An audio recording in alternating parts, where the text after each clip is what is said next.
রাধে রাধে বন্ধুরা, শুভ রাধা অষ্টমী। রাধা অষ্টমী উপলক্ষে আমার সামান্য আয়োজন তোমরা এক ঝলক দেখে নাও। দেখো, এখানে আমি কিছু সবজি নিয়েছি, ঠাকুরের সমস্ত বাসন আমি নামিয়ে নিয়েছি, ফলগুলো ধুয়ে নিয়েছি। এরপর আমি ভোগের সমস্ত আয়োজন নিয়ে রান্নাঘরে চলে আসলাম। প্রথমেই আমি 5 রকমের ভাজাগুলো করে নেব।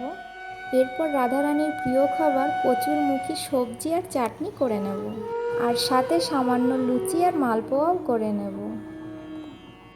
জানো তো বন্ধুরা, পুজোর কাজ করতে আমার ভীষণ ভালো লাগে, আর এই কাজ করার পরে না আমার ভিতর থেকে একটা অন্যরকম তৃপ্তি কাজ করে।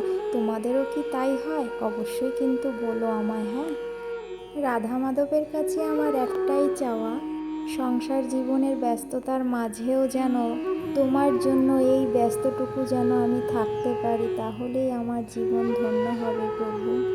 তুমি আমায় এই কৃপাটুকু করো হে রাধা মাধব। জয় রাধা মাধব। রাধে রাধে।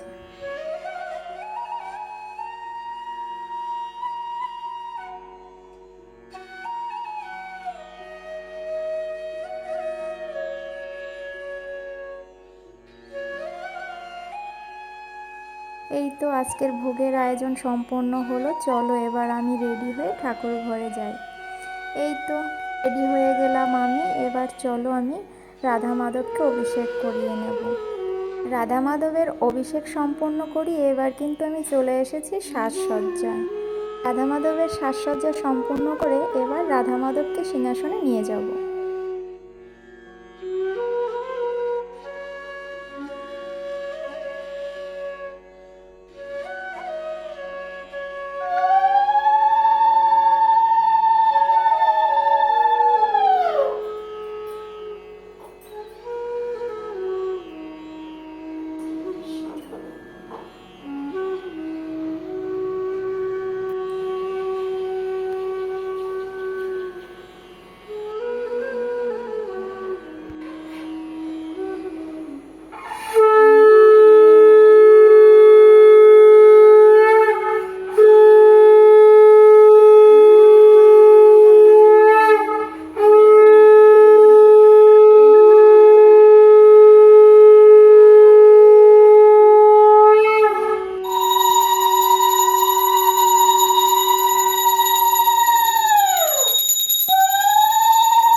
মাধবের সাজসজ্জা সম্পন্ন করে চন্দন সহকারে তুলসীপত্র, পুষ্প এবং আজকে সামান্য ভোগের আয়োজন আমি ভগবানের উদ্দেশ্যে নিবেদন করে দিয়েছি। এরপরে আমি আরতিও করে নিয়েছি।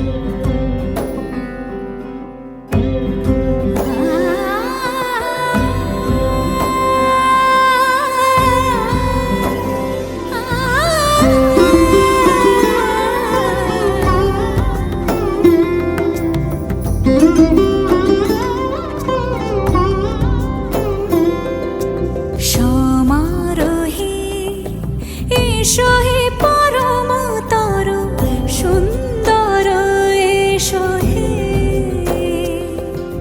সমারোহে, এসো হে পরম তর সুন্দর, এসো হে ঝনক ঝঙ্কারে ওড়ায়